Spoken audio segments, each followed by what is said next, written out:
And welcome to Above Replacement Radio, where we're talking baseball kind of whenever. I'm your host, Chris Gianta. Over there on the other side of the screen is Daniel Curran. How you doing, Daniel?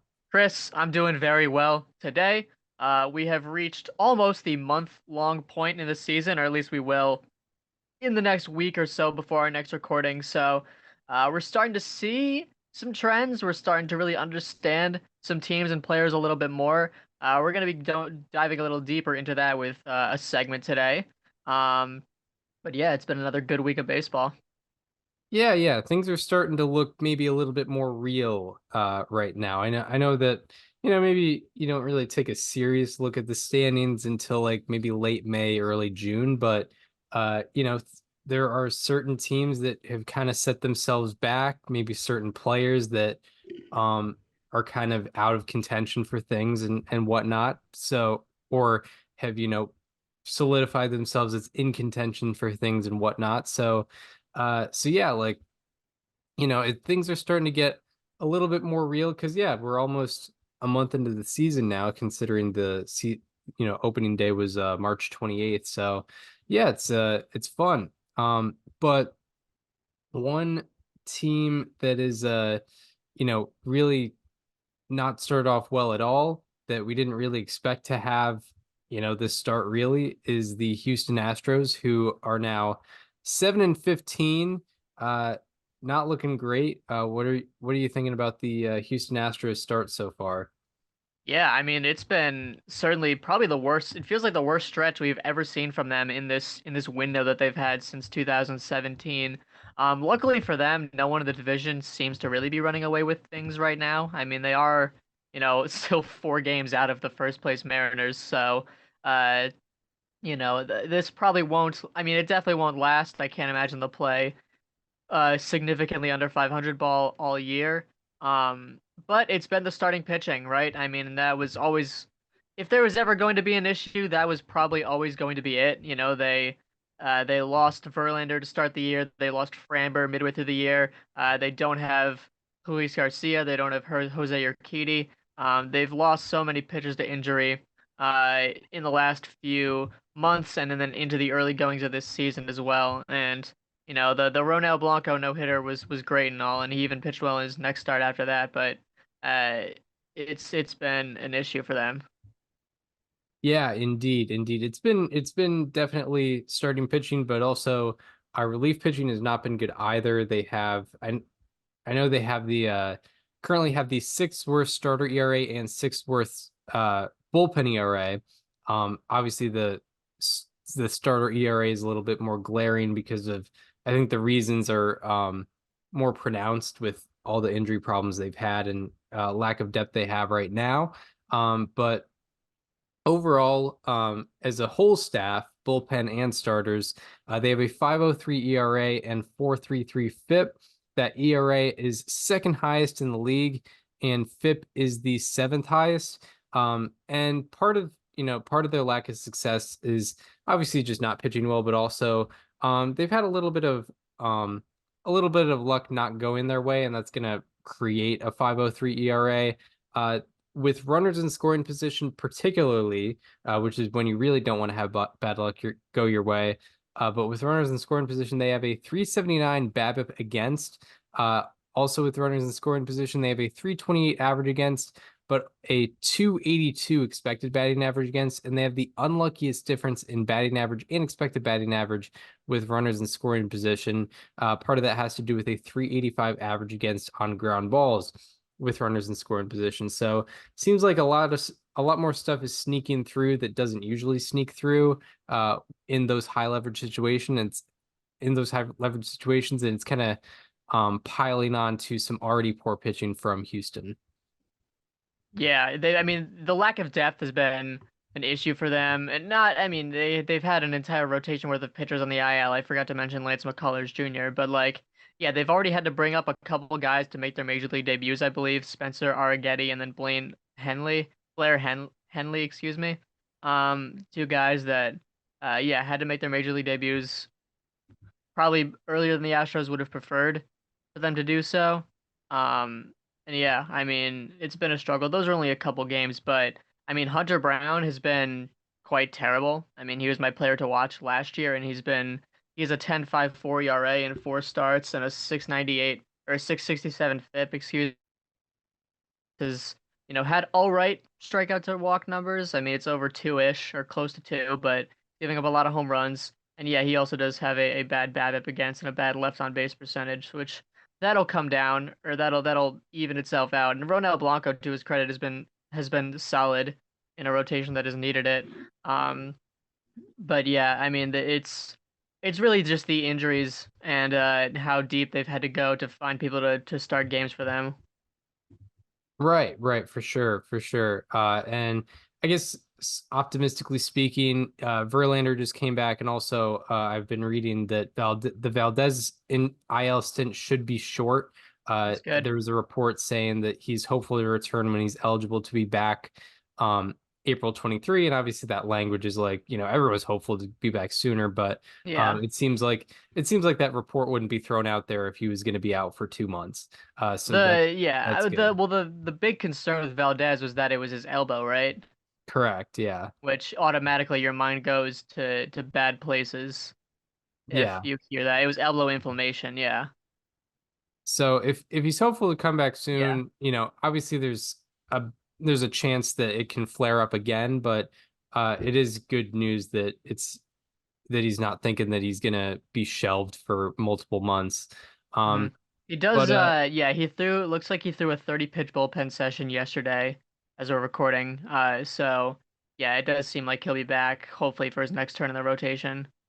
Yeah, and he's such a big part not only because he's good, but he also tosses a ton of innings. I think he regularly hmm averages like over 6 innings per start, which is, not something you're getting out of these spot starters typically. So I was gonna provide say like for some relief for the relief pitchers. the way that injuries work with pitchers nowadays, like from a sabermetric standpoint, you see a starting pitcher go on the IL, and like one of the thoughts that you have is like, all right, well they're probably not going to qualify for the ERA title this year. For Ember Valdez, very well is probably still going to get 162 innings if he comes back for his next turn and stays healthy, despite missing a couple turns. Yeah, I mean, yeah, just in 31 starts each of the last 2 years. That's not even like the most you could get, and he's had 201 and a third innings pitched in 2022 and 198 last year. So yeah, he's valuable not only because he, posts low ERAs, high ground ball rates, but he also, um provides some relief to that bullpen. uh but what at what point might you start to get concerned about Houston here? At what point? I mean, like I don't think I can say I'm concerned about them until another team starts taking off and they haven't, right? Because again, they're 4 games out of the division. If anyone if anyone told you in April without any other context, hey, on April 21st or on opening day, not in March, but on April 21st, the Astros are going to be 4 games out of the division, you'd be like, okay, yeah, like they're 11 and they're 11 and 8 or whatever, and there's a team that happens to be playing really well, and they're like 15 and 4 or something like that. I don't know. No, they're 7 and 15, and no one's over 500 in that division actually. So it is weird when you break it down that way. I wouldn't start worrying soon though. I feel like we should talk about this bullpen though because that's been a major issue and it was not expected to be an issue, right? The rotation we knew was going to have to battle a lot of depth problems in terms of, how many guys have gone down, but the bullpen, right? They got Josh Hader this season. We were excited to see the Brayu and Hader, and they've been, the victims of some very unfortunate situations with BABIPery and whatnot, but it's still been very bad. I mean, Josh Hader, a 2.81 FIP and an 8.38 ERA, Yeah, that's which I find crazy. amusing.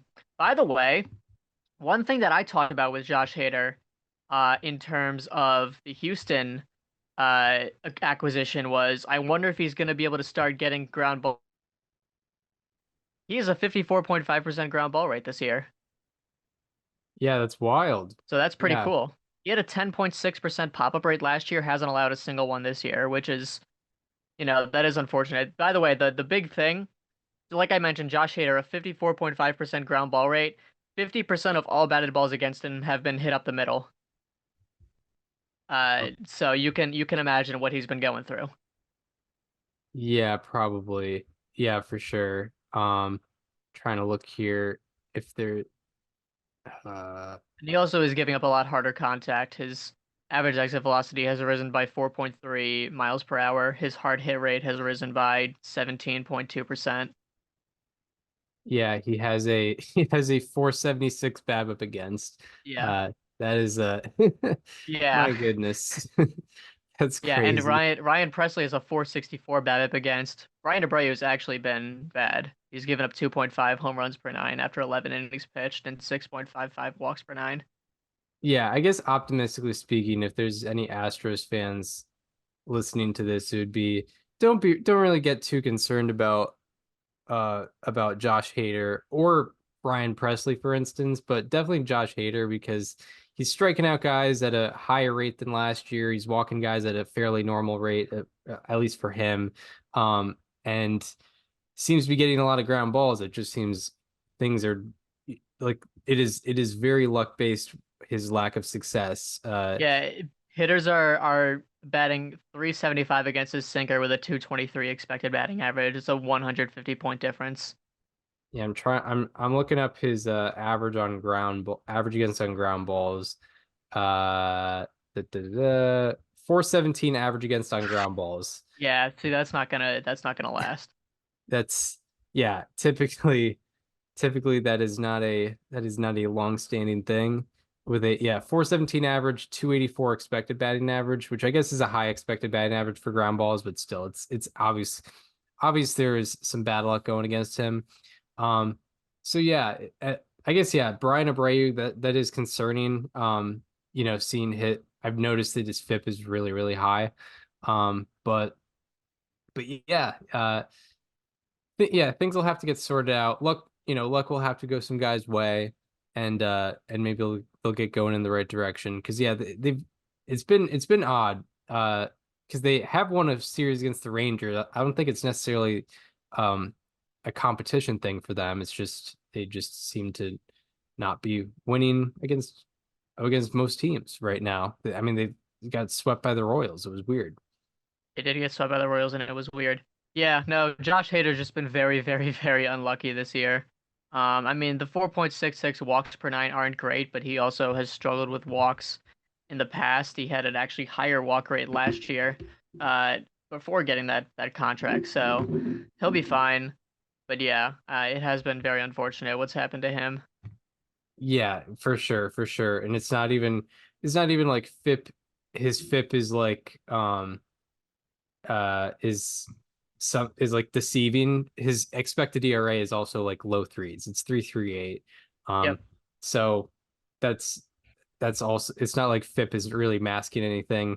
He has a good batted ball profile. He's getting hit like the average exit velocity is high, but it's a lot of ground balls, so it's not necessarily something to be too concerned about. Um, Yeah. anything more on the Astros? No, I think we covered everything. Yeah, I'm not too concerned. They are very lucky that this has happened to happen when no one else in their division has really taken off yet. Right, yeah, because yeah, when we were doing the predictions episode, we kind of anticipated like the Rangers aren't going to start off as hot as they did last year, and that so far that's actually been true. They're Uh, 11 and 11. they're 11 and 11, and that's something I pointed out is like no team who has won the World Series in like the last 5 years has had a good like 40 game start to their season. They've always kind of started off either stagnant or poorly. And so far that's true with the Rangers. It's just they everyone else in the division has not really done well, so they're at The the but top right now. the A's are 2.5 games out of first. It's yeah, it's hilarious. It's awesome. Um So yeah, so I mean I guess good for the Rangers that they don't have to necessarily start out hot and still be, around the top of the division, technically tied with Seattle. So yeah, and good for Seattle too, because they didn't have a great start either. By the way, Um speaking of the A's, Esteury Ruiz has played in 7 games and he's fifth on the team in B WAR. That's very funny. Tied for fourth actually. Yeah, there we go. Sh- that's what speed does. Would you like to guess, Chris, which A's position player leads the team in B WAR? Which A's position player is it? Shea Langeliers. It is not. Oh boy. Uh, would it be? I don't even know if I can really name that many A's because it can't. It You can't could probably be. you could probably name the pitcher who actually leads the whole team. Would that be Mason Miller? No, it's a starter. Uh, He went a bunch of innings without giving up an earned run. Former All-Star. Blackburn? Yeah. Huh. He has a 108 ERA in 25 innings pitched, and he didn't give up a run for his first like three starts. That's hilarious. Do Um, you want to know the position player though? yeah, sure. It is Abraham Toro. Oh wow, yeah, I wouldn't have guessed that. I probably Yeah, didn't. I probably wouldn't even guess that he was on the team. Um, that's fair. yeah. There we go. Shout out to Abraham Toro, big part of the Kendall Graveman trade Yep. between Seattle and Houston. Like the part of the Kendall Graveman trade That is true. in Yeah, terms of players going to Seattle in that deal. that is true. Um, so yeah, it is this time of year where things are starting to become a little bit more permanent, maybe, but not necessarily. Things aren't set in stone for sure. So we decided it would be a good time for buy or sell. We've done this once before. It was back in 2022. And I think it went well. So yeah, we each have um, four things for each other to potentially buy or sell. Do you want to get right into it and go Sure. with your first buy or sell? Yeah, so I guess my first one is buy or sell. The Washington Nationals won the Juan Soto trade.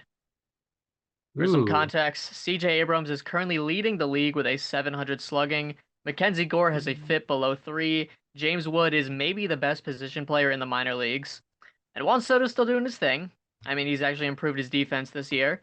But right now, I mean, the losers of the deal look like the Padres, but the Nationals look like they actually made out pretty well right in that trade at this point. So, do you think the Nationals won the trade? Yeah, that's a good question because also considering considering what the version of Soto that the Padres got, it wasn't necessarily the Juan Soto we're seeing right now with the Yankees and the one that we saw in 2021 with the Nationals. Because yeah, 893 OPS with the Padres, 150 OPS plus, obviously really good, but not necessarily the best version of Juan Soto. So you do have to factor that in. Also, yeah, only 1.5 years, but also I guess the part of Juan Soto of the Juan Soto Yeah, deal for them is also they got Michael King and some other Drew Thorpe out of that. So you do have to consider that as well. But also with the Nationals, I think what's cool for them is, even if they had Juan Soto for those 1.5 years, they're they wouldn't have made any playoffs. They I would wouldn't have. say I would say think of this as if they still had Juan Soto right now because they would still have him right now for the rest of this year. Yeah, and I would say consider trading 2.5 years of him because that's pretty much what they did I for think they what they would have got. I think they would have rather had this return instead of Juan Soto because he's currently like say they wouldn't extend him. Maybe it's different if they extended him, but they didn't extend him. They traded him off uh and things wouldn't be different if Juan Soto would have been there. They still would have been out of the playoffs. They still would have been, not really contending at all. So yeah, I think they have won this trade for right now. Because now they have control over a lot of guys who are going to be valuable to organization, whether that be Abrams, Gore, James Wood is obviously, top 10 MLB prospect right now. Um, and yeah, I think, and maybe even waiting on some more, but yeah, I think it looks really good for the Nationals, and I think they have won it. So based on what we know right now. Yeah, and I mean it's easy to look at the trade and be like, oh well, they traded Juan Soto with 2.5 years left on his deal at like age 23. Of course they were gonna get good players in return. You'd be surprised how many times superstars get traded away for not a lot. Go look at the Nolan Arenado trade. Go look at Mookie Betts trade. Yeah, that was the one too. I think the Nolan Arenado trade's honestly even a better example though. That is true. Because also yeah, a lot more control for that. And A lot more control, but also like with the Mookie trade, it was like the way that the Red Sox looked at it was it's 1 year of Mookie plus getting David Price's money off the books. yeah, it was, The Nolan Arenado trade was just, hey, you can have him, and also $50 million. yeah, there wasn't But we necessarily, gotta have Austin Gomber and Elajerus Montero. yeah, for sure, for sure. Um, yeah, a lot of just historical trades. Sometimes I think back to big trades of like when I was kind of growing up and being like, oh, what was the return on that? Like the Tigers didn't get anything great for Justin Verlander, if I recall Jazz correctly. Cameron was in that trade. I remember that. The Roy Halladay to Philly trade, like that didn't result in much good for Toronto. Yeah. I mean, look at the Miguel Cabrera to the Tigers trade. The Marlins didn't get much from that. Yeah, yeah, for sure. And with with this Juan Soto deal, like I think James Wood kind of emerged after that. The Nationals have developed him well, so I think things look better now than maybe they did at the trade for the National side. Yeah, I mean, like when you get a return like that, I remember executives, like anonymous executives, were telling reporters it was like the biggest return they had ever seen in a trade. And the Nationals might hit on like right now. It looks like they could very well hit on 3 out of 4. Sorry, Robert Hassall the third. I don't know how he's doing right now. I'll check it out. And also Josh Bell's time with San Diego Oh does yeah, not that alter too. this Josh decision. Bell was. I forgot he was in the trade. I just remembered and I was like, oh yeah, his 73 OPS plus with the Padres does not really alter my opinion on this. All right, so my first buy or sell kind of revolves around um sort of the pitching carousel because pitching has obviously been a little bit weird this year with how many guys are down, and we don't really know who are going to be the best pitchers in the league this year. But in terms of strikeouts, the American League's top three leaders in strikeout rate are Reed Detmers, Yusei Kikuchi, and Garrett Crochet. Buy or sell, one of those three will lead the AL in total strikeouts.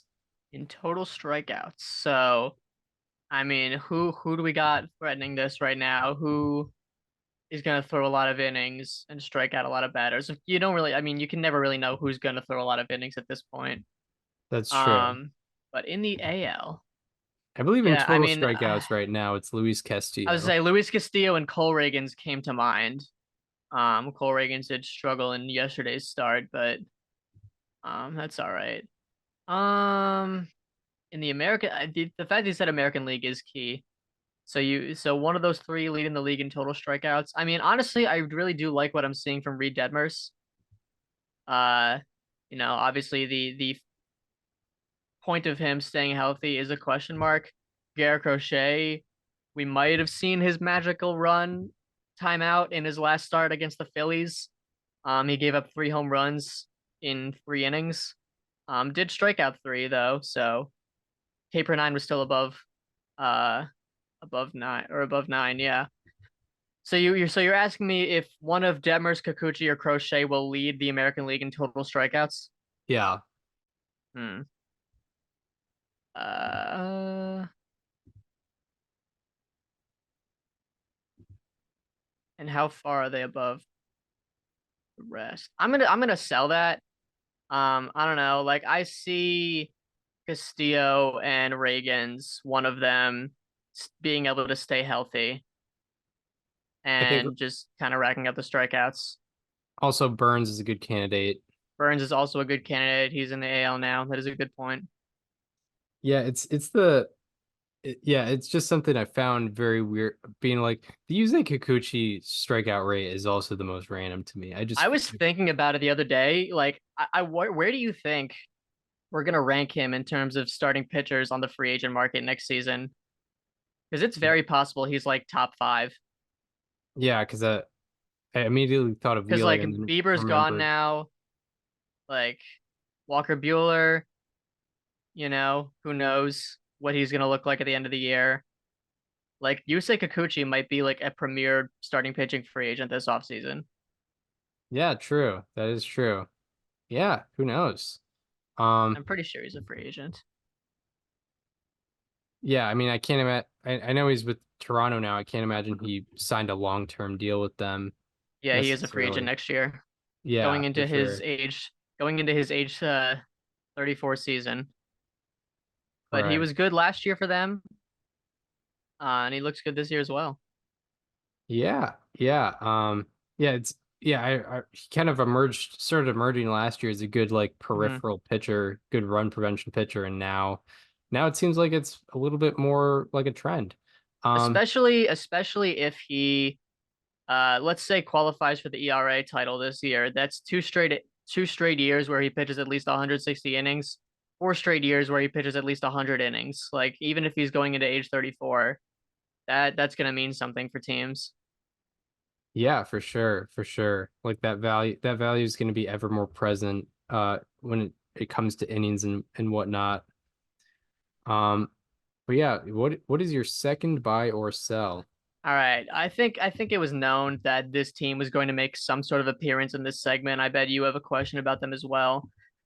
Buy or sell, the Kansas City Royals will set their single season franchise record in team isolated power. Currently, they are sitting at 170. Their record is 160 in 2017, but 160 is not like a league leading ISO. I think that would have been below league average last year. So, buy or sell, this Royals team will have the most isolated power in Kansas City Royals history.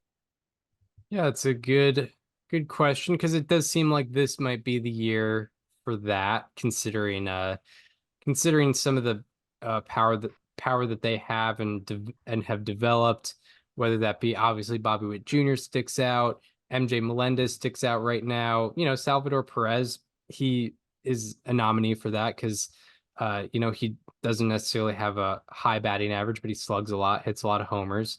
Um, Mike Garcia, I know he's struggling right now, but he's someone that could boost that up. Nelson Velasquez, your player to watch Esquintino. also. Um, Pascantino for sure. So yeah, it does seem like if there would be a year, it could be that this could be that year.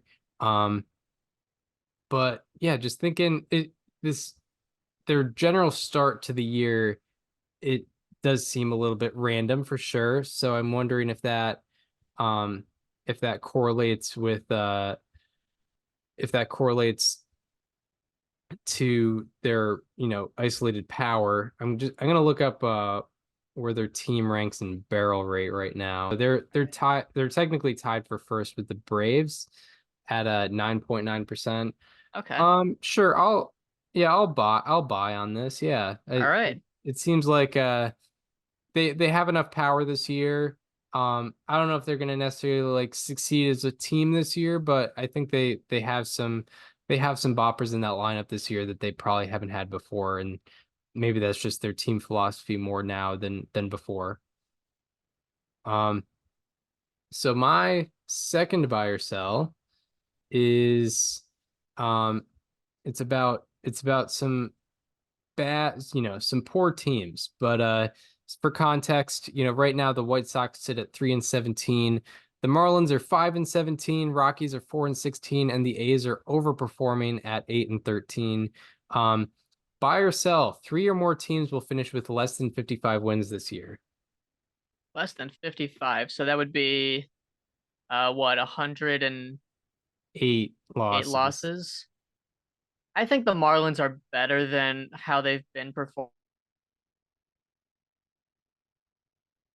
I know that we were both very low on them this year. But I think they're better than this. I mean, I know that the injuries have also impacted their pitching with Yeri Perez going down. Of course, we knew Sandy wasn't going to be pitching. Braxton Garrett's been down as well. But Lizardo's been out there. Edward Cabrera's looked pretty good. Roddery, well, I don't remember his last name. There's a guy who made his debut yesterday that looked pretty good.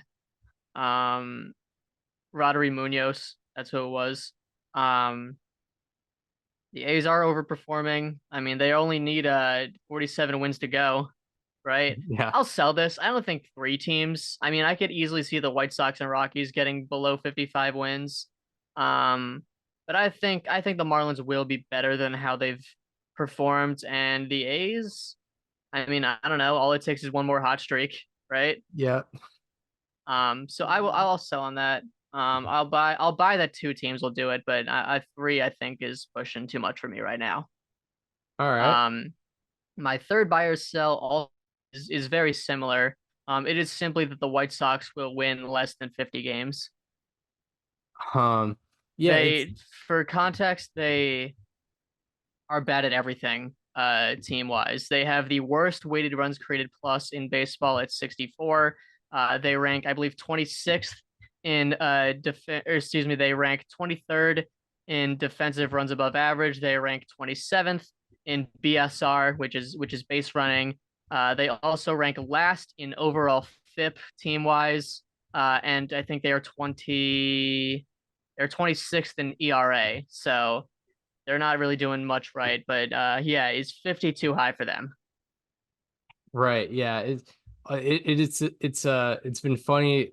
It's I mean, I feel for the guy, but it's been funny following Jay Kuda on Twitter for this whole start to the season because uh on Friday it's had like the no-hitter alert because I think Spencer Turnbull threw 6 hitless innings and he was like get used to this, and then 2 days later Zach Wheeler's I think it in was that the same next day. scenario. What? I think it was the next day. It was oh yeah, it was the next yeah, no, it was the Yeah. next day. It was Friday and Saturday. That's true. Yeah, very hilarious. But yeah, that's kind of what the White Sox are. They're gonna be like they're probably gonna get no hit a bunch. They're and like yeah, they just seem like a just a carcass of a baseball roster right now. Just like not there's just there's nothing really inspiring. All the big names on that team are because they maybe performed well in like 2017, 2018. I just remember going over their additions and they had like Kevin Pillar, Mike Moustakas. I was like, what's going on here? So I'll buy on that because I think this team that this probably is the worst team in baseball, and I think they're going to perform like it. And there's nothing pointing to like them bouncing back right now. I think they're just gonna stay. I mean, obviously they won't be at a 150 winning percentage like they are now, but they won't get very much above it. I don't think they're gonna, right the ship really at all. I think they'll be this year's, 2019 Tigers, 2018 Orioles. They'll be that level of bad, I think. I'm truly buying into that. What was the worst record they had during their like mid 2010 like their 2010s rebuild? Yeah, I don't recall much more than 100 Oh, losses. oh, they already broke the record. It was 62 and 100 in 2018. They went 61 and 101 last year. Wow. What is the most losses they've ever had in a season? 106 in 56 and 106 in 1970. But they also did go 49 and 102 in 1932 uh before they played 162 game seasons. Uh they might win less games than 1932, to be honest. Yeah, how many did they win that year? They won 49. They went 49 and 102. So they played, what is that, 151 games? Or Right. no, Yeah. wait. Yeah, it's 151 games. 152 games, I'm sorry. Yeah, like They they tied once. They went 49 102 and 1 in 1932. What did they have yeah. that year? Like I They have had more hope. I had more hope in the 2018 Orioles and 2019 Tigers than I do this team. So yeah. I don't feel uncomfortable saying that they're going to win less than 50 games. So yeah, my third buy or sell kind of revolving around a guy who gets talked about a lot, maybe for good and bad, sometimes overly good or overly bad. But currently, Elly De La Cruz has 6 home runs and 10 stolen bases through 20 games. Last year, historical context, Corbin Carroll joined Cesar Cedeno as the only players to have 25 plus home runs and 50 plus stolen bases in their age 22 season or younger. Buy or sell, Elly De La Cruz will join them by going 25-50 this year. I'll buy that. I mean, with these are count stats, right? Like Elly De La Cruz is still striking out 30% of the time. Like any concerns that we had with him haven't been entirely taken away. It is very good, obviously, um that he's crushing the ball when he is hitting it. And these are count stats, right? Like last year, he played 98 games, had 13 home runs and 35 stolen bases. If he played a full year, he probably could have gotten to 25 and 50. And he's at 6 and 10 now. He's really been turning it on as of late. So I'll buy this, and he is hitting the ball very hard. He's barreling it up a lot. Yeah, 97% barrel rate. The Reds are a team that aren't afraid to send guys. I mean, they led the league in stolen bases last year with 190. De La Cruz has almost an elite average sprint speed. What I mean by that is that his average sprint speed is 29.8%, 30 wow percent. Yeah, his speed is 29%, 29.8 miles per hour. The elite is 30, which you're not supposed to do on an average rate, and he's close to it, which means he's on average doing elite things. That's like having an average exit velocity of a hard hit ball. So yeah, I will buy. I think the 50 home runs or the 50 stolen bases will be the easy part, to be honest. It's just a matter of does he get to 25 home runs, and I think he'll do that. Yeah, You give him enough plate appearances, he'll run into enough. He's powerful enough to do it, and also he can hit inside the park homers as we saw, because he's quick enough, even in Cincinnati. yeah, I agree with that. What what would you say if I were to follow up and ask like where would you stand on 30-60? That's where I would be like, oh, I don't know. I think I might. I don't know. 30 home runs is a lot, certainly. Um, and he does have a 59.1% ground ball rate this year, as did he also have a high ground ball rate last year. I'd probably pump the brakes on that, but I think he could run into 25. Yeah, for sure, for sure. All right. Your final buy or sell. Yeah, real quick. I don't know if you noticed this the other week, but he hit two home runs in a game, an inside the park and an outside the park, and from both sides of the plate. Did you see that? Um, I don't think I did see that. A couple of weeks ago in a game, he hit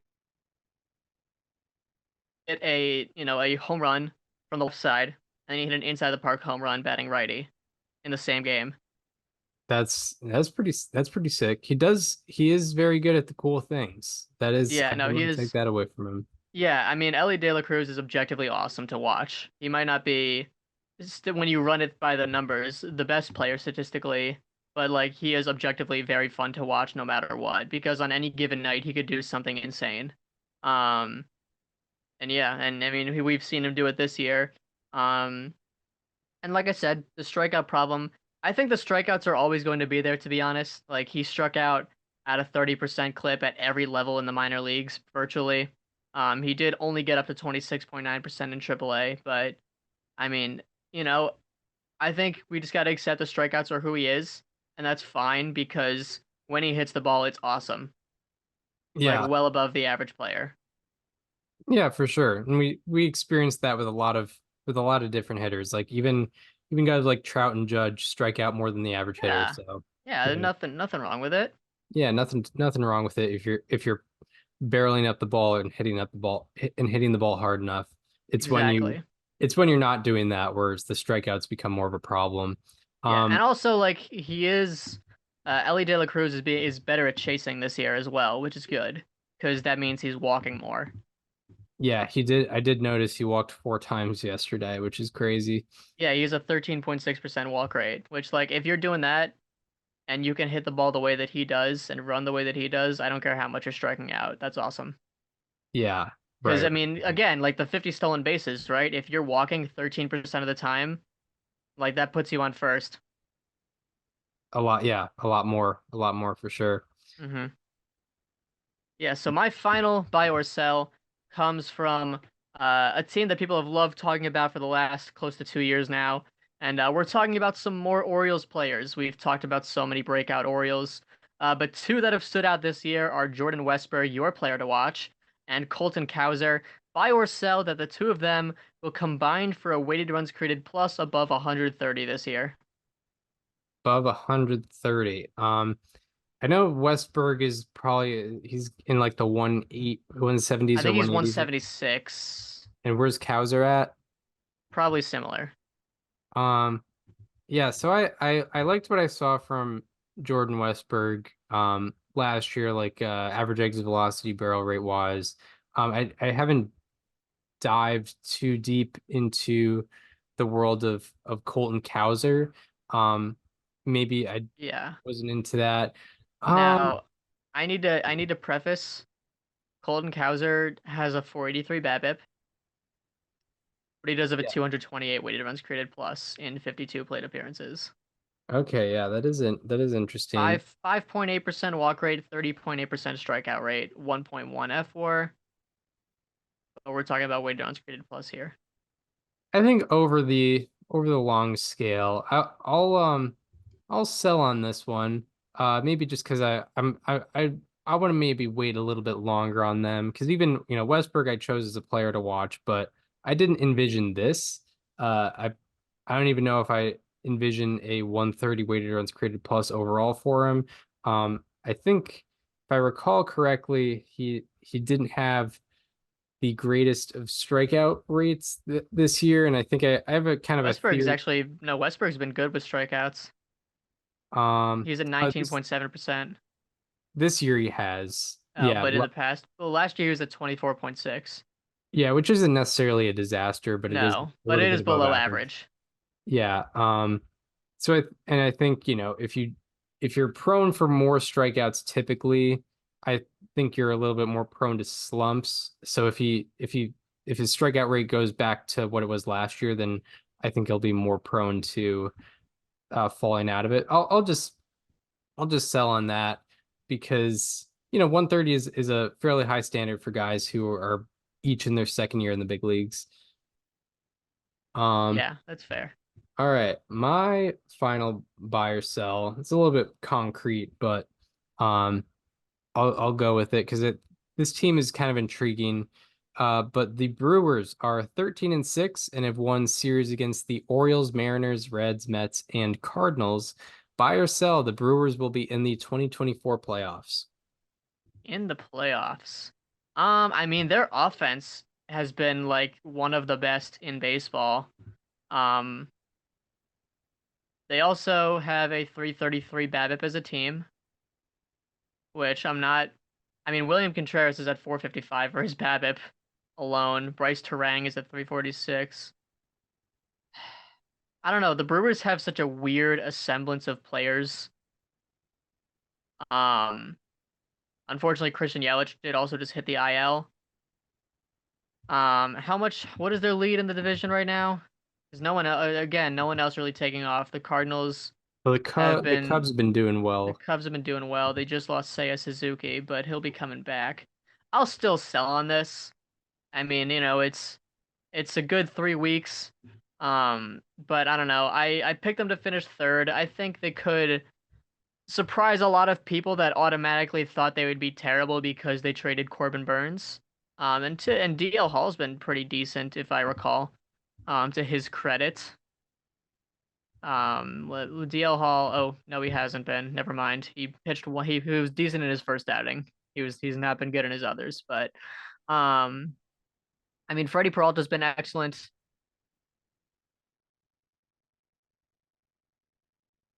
The rest of the rotation, other than Colin Ria, who Joe Ross has been an inverse of that. Very good FIP, not a good ERA. I'm still gonna sell on this. I think it's still early, and all it takes is a bad week, and they're a little bit above 500 and out of the playoff picture. I feel like the Cubs have more that they could do. The Reds have more that they could do. Um, Even the Cardinals might have more than they could do, especially with how bad some of their guys have been struggling this year. So I will sell on the Brewers for right now. Right, right, yeah, and and yeah, also have to consider all those, wild card teams. No one, Hmm. no one who we thought were going to be wild card teams have really like been bad. Maybe underperformed a little bit, but no one's really been bad. Of the teams we picked to be in the playoffs. But yeah, that's it for buy or sell. Yeah, fun. Always a decently fun segment. But yeah, now we will go into our players to highlight, starting off with the bad, so we can end with the highs of the second segment. But now we will get into our Sunday, April 21st, 2024 edition of Slightly Alarming Statistics. He's been barreling up the ball way less. He's not missing bats, he's not getting the ball on the ground, and people are hitting it in the air more. It's been so bad. He is getting a slightly alarming. Yeah, so for my slightly alarming, I'm going with a guy that was on both of our top 50 lists this year. I believe you put him at 44 or 43. I put him at 40. And he has performed like either of those this year. It's Paul Goldschmidt, who is in his age 36, and now is the time where when you start seeing a guy struggle like this at this age, you start wondering, is this it for him? And it is only a 19 game sample, but after going 3 for 4 with a home run on opening day, he has since slashed 141, 256, 141 for a 397 OPS and a 24 weighted runs created plus, as well as minus 0.7 F4. That is tied for the second lowest among qualifiers in that span. This is the first time in a 19 game stretch that Paul Goldschmidt has had 80 plus plate appearances and an OPS below 400 since May of 2018. So he hasn't done this bad over this volume of games in of almost 6 years. And that's where we're at. He is the only qualified hitter to not have an extra base hit since March 29th. And overall this year, his average exit velocity has dropped from 91.3 miles per hour to 86.7 miles per hour. That is the 10th steepest decrease among all qualified hitters. His hard hit rate has also gone from 50.8% to just 32%. That is the worst decrease among all qualifiers. His strikeout rate has also increased by 5, and his pop-up rate has also increased by 4%. 18% of his total batted balls this year have been over 45 degrees. His previous single season high was 13.4% in 2022, which was his MVP season. So he's hitting the ball in the air way too much, especially for the lack of exit velocity. He's striking out more. There was an interesting tweet that I saw on opening day. We don't have access to bat tracking data yet, but I know that there are some people that do have access to that kind of stuff. And they said that on opening day, like 3 of Paul Goldschmidt's like fastest swings of his career were in that game. He went to Driveline this offseason, worked on his bat speed. So I don't know if I take that to mean he's just not feeling it right now. If something happened, I can't imagine he went to Driveline and got this much worse. So I'm still holding out hope that he will return to form. But it has been problematic so far. Yeah, Paul Goldschmidt. Slightly alarming. And yeah, part of the reason why we were kind of into Paul Goldschmidt this year was because his underlying metrics were around the same as they were in his MVP season.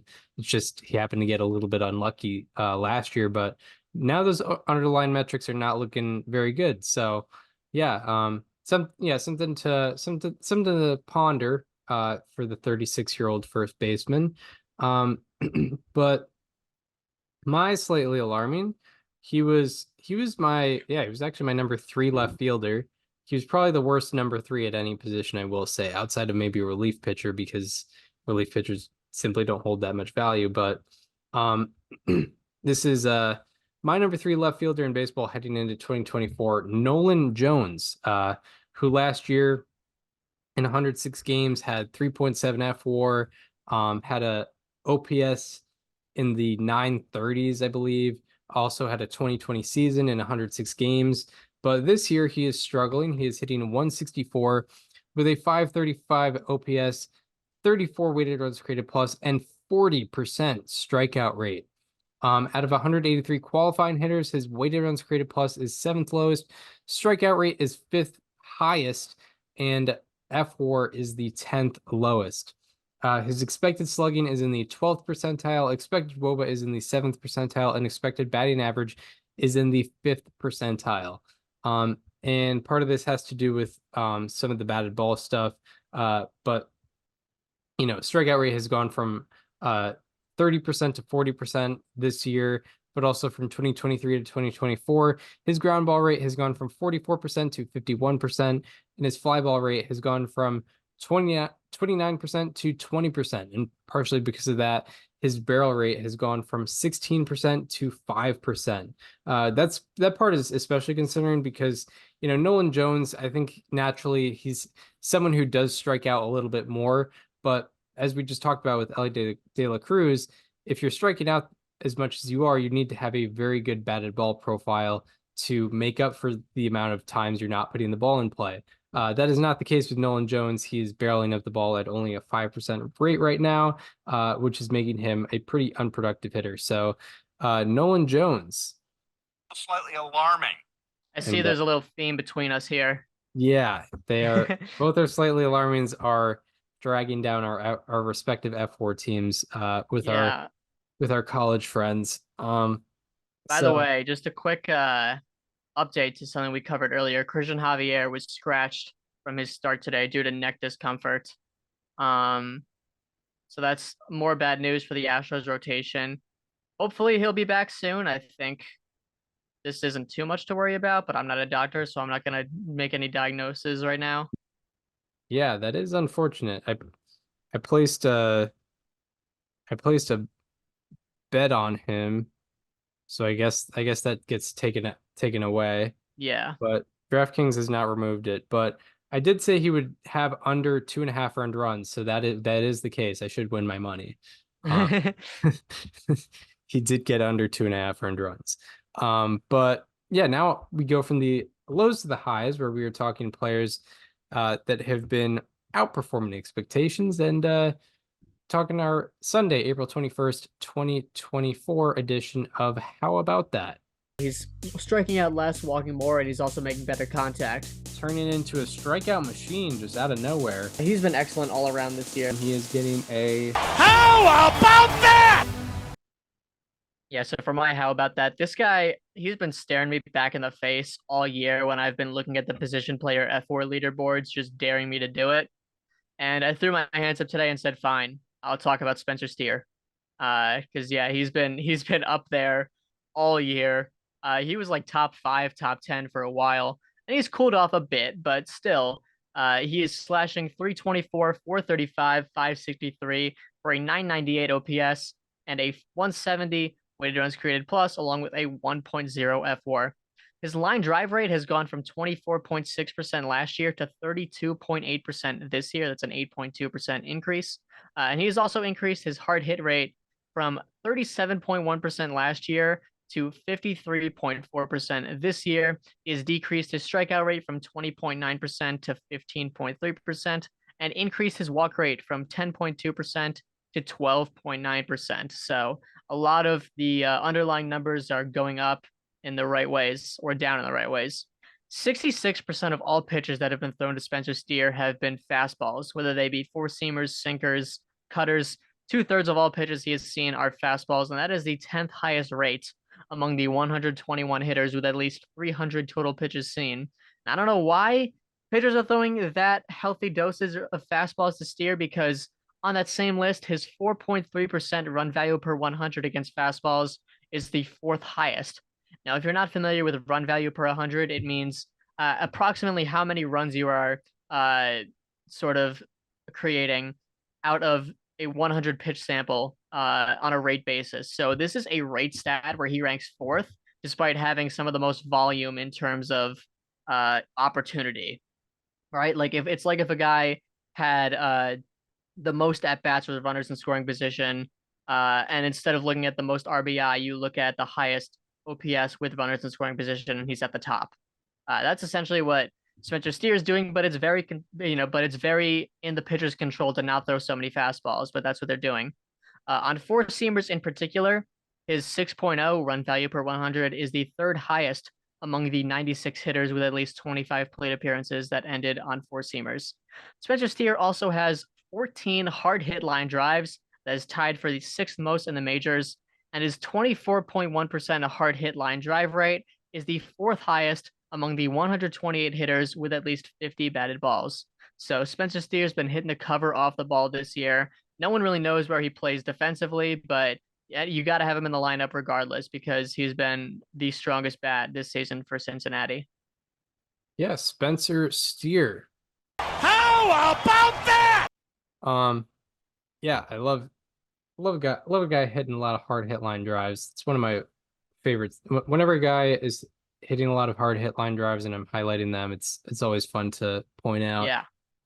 Because also it's where I think it's where the the old school and the new school kind of shake hands like that meme with the handshake, because I think all the old school people like to talk about hard hit line drives. We like to talk about hard hit line drives in the sense that it's at least 95 miles per hour of average exit velocity, but I think both old school and new school enjoy them. But line drives are dope. Doesn't matter how old you are. Yeah, indeed. My how about that is a guy that's kind of he's surprised me. Like I think if you showed me him in this projected rotation, I'd just be like, this is kind of weird. But talking about Ronaldo Lopez of the Atlanta Braves, who's having his first experience in the starter role since the year 2020. And through 3 starts with the Atlanta Braves, his new team, Ronaldo Lopez has a 0.5 ERA, 2.11 expected ERA, and 2.2 FIP in 18 innings. And out of 133 pitchers with 15 plus innings pitched, he has the lowest ERA and 6th lowest FIP. Out of 138 pitchers with 250 plus pitches thrown, his expected batting average ranks 5th, expected slugging against ranks 4th, and expected WOBA against ranks 3rd. So his expected metrics are right there along with him. Part of this has to do with him allowing, not allowing a lot of hard fly balls. On 44 batted balls, he's allowed 1 barrel, which is 2.3%. Also, he has a 40% fly ball rate against, which is typically something you don't want to see from a pitcher. However, only 22% of his fly balls have been hard hit, which is 21 percentage points below league average, that 22% hard hit fly ball rate. Out of 162 pitchers with 10 plus fly balls against them, Ronaldo Lopez has the 9th lowest hard hit rate on them, which is, about like top 5%, top 6% around there. Part of Lopez's success also is lack of line drives against him. He has an 11% line drive rate against, and out of 266 pitchers with 25 plus batted balls against them, his line drive rate against is 13th lowest. And part of that correlates to his 21% sweet spot rate against, which is 19th lowest out of 266. So yeah, Ronaldo Lopez has adjusted really, really well to the starting pitcher role, which has kind of been surprising because he wasn't necessarily dominant as a reliever, at least last year. But this year as a starter, he is, really helping out the Braves rotation that kind of needed help after, Spencer Strider went down. So good on him, kind of helping out that Braves rotation, Ronaldo Lopez. How about that? Yeah, that shall do it for players to highlight. And lastly, we have. By the way, yeah, turns out Lucas Giolito was holding Ronaldo Lopez back all those years. Yeah, the moment they get separated, but Lucas Giolito needed Ronaldo Lopez. That's true. Very, very one-sided relationship there. Yeah, very unfortunate. One needed to let go, one needed to cling on. That's true. Yeah, unfortunate. But yeah, lastly, there's a retirement, not a player, but another legendary part of baseball. You want to get into this? Yeah, so very abruptly, John Sterling, the longtime voice of the New York Yankees, a guy who went like 30 plus years without missing a single game, uh, announced his retirement effective immediately. They did a press conference on him this week, and he kind of said, and he's 85 years old, I get it. And he was like, yeah, I got to the booth this year and realized I couldn't do it anymore.